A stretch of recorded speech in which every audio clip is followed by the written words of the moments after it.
رحمۃ اللہ وبرکاتہ۔ الحمدللہ رب العالمین والصلاة والسلام علی اشرف المرسلین، اما بعد۔ اسٹیج پہ تشریف فرما اساتذہ علم اور محترم سامعین اکرام، ڈاکٹر نسیم صاحب نے اپنی گفتگو جہاں ختم کی تھی وہیں سے میں اپنی بات شروع کرنا چاہتا ہوں۔ آپ نے کہا تھا کہ ہر وہ شخص جس نے اپنے بہن کی حق تلفی کی ہے، جس نے اپنے کسی رشتہ دار کا حق مارا ہے، یہ جان لے کہ وہ مسلسل لمحہ لمحہ پل پل حرام کی زندگی گزار رہا ہے۔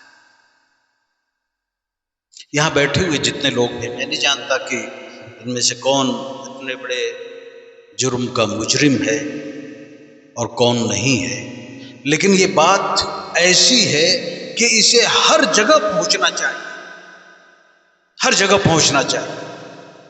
یہ اگر پہنچانے کی ذمہ داری ہم نے لے لی تو سماج و معاشرے سے، سوسائٹی سے اس قسم کی خرابیاں انشاءاللہ دھیرے دھیرے کم ہو جائیں گی۔ ہمارے جلسوں کا مزاج، ابھی جیسا کہ ہمارے ناظم صاحب نے کہا، معلوم نہیں بنگلہ زبان میں انہوں نے کیا کہا، لیکن سمجھ میں آیا کہ جب تک گویا ہے نا کرسیاں خالی ہیں، اہل علم 2,000 کلومیٹر سے کن صحبتوں کو برداشت کر کے آئے ہوئے ہیں۔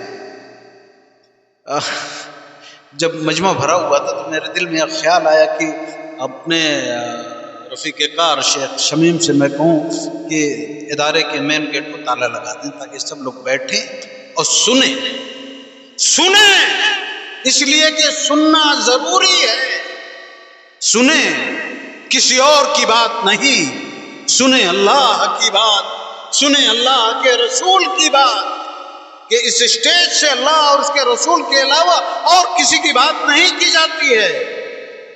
ابھی آج دوپہر سے شام 3 بجے سے جو پروگرام چل رہا ہے اور میراث جیسے موضوع پر جتنی مدلل گفتگو ہوئی ہے، دلائل کے ساتھ، قرآن و حدیث سے کے دلائل کے ساتھ،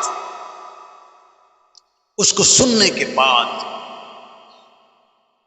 اگر کوئی شخص اس پر کان نہ دھرے، اس کو سنی انسنی کرتے میرے بھائی،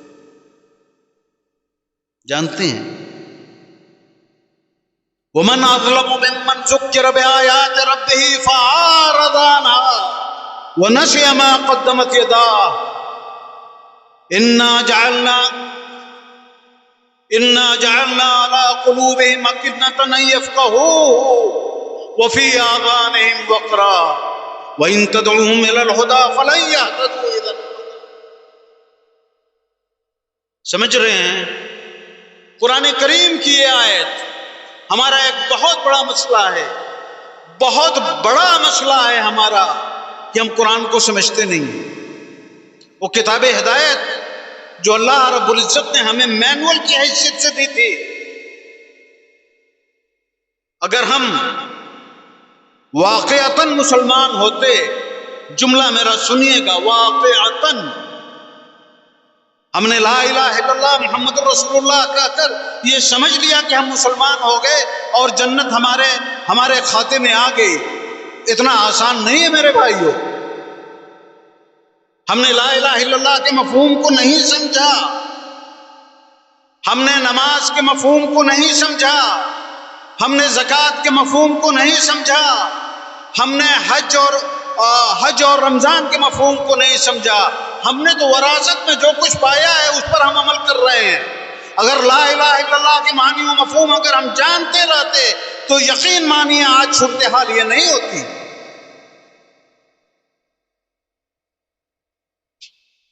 محترم حضرات، وقت بہت زیادہ ہو گیا، میں وہاں بیٹھا سوچ رہا تھا کہ میں کیا بولوں گا، لیکن ایک بات جو میں کہنا چاہتا ہوں، یہ بڑی قیمتی بات ہوئی، بہت ہی قیمتی بات ہوئی۔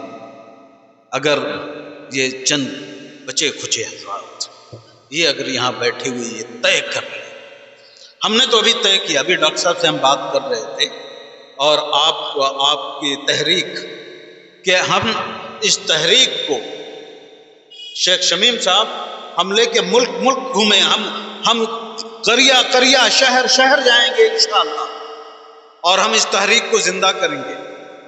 ہم کوشش کریں گے جس طریقے سے زکوٰۃ اور مصارف زکوٰۃ کے پروگرام کر کے ملک میں ایک بیداری ہم نے لانے کی کوشش کی۔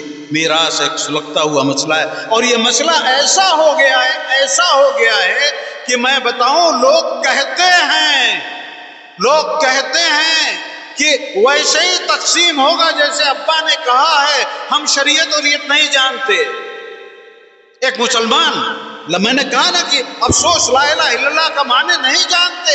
کیا لا الہ الا اللہ کہنے والا کوئی شخص یہ کہہ سکتا ہے کہ ویسے ہی تقسیم ہوگا جیسے اماں کہہ رہی ہے ہم شریعت اور ریت نہیں جانتے؟ کہہ سکتا ہے کوئی؟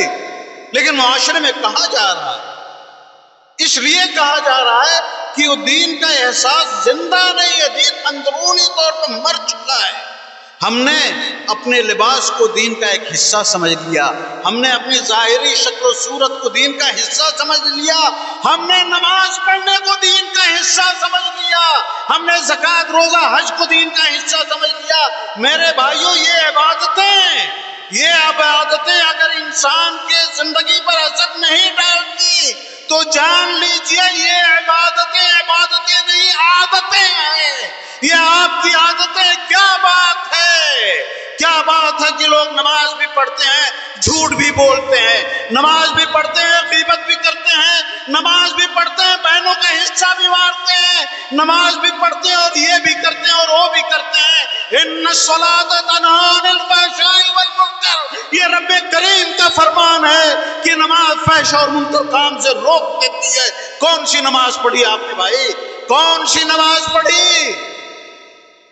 اگر جانتے رہتے، نماز کے مفہوم کو جانتے رہتے، دین کے مفہوم کو جانتے رہتے، کلمے کے معنی کو جانتے رہتے تو سمجھتے دین کیا ہے۔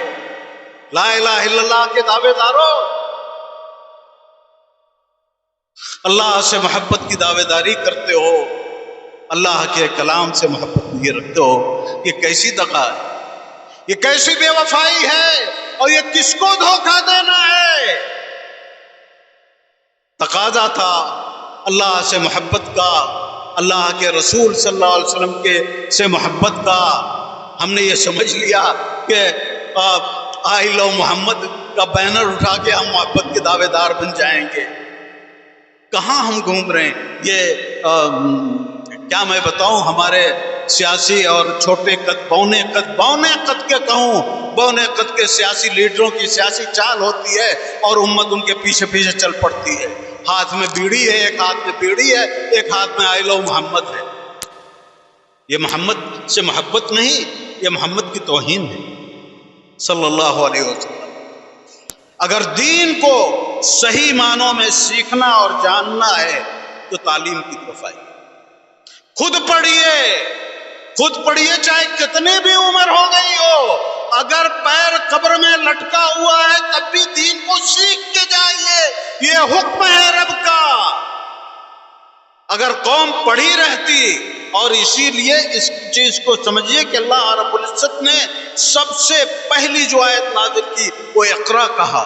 اقرا اس لیے کہا اگر پڑھتے رہتے، اگر جانتے رہتے، اگر سمجھتے رہتے تو احساس ہوتا کہ لا الہ الا اللہ کا معنی و مفہوم کیا ہے، تو سمجھتے کہ شریعت کسے کہتے ہیں، سمجھتے کہ شریعت کے احکامات کسے کہتے ہیں۔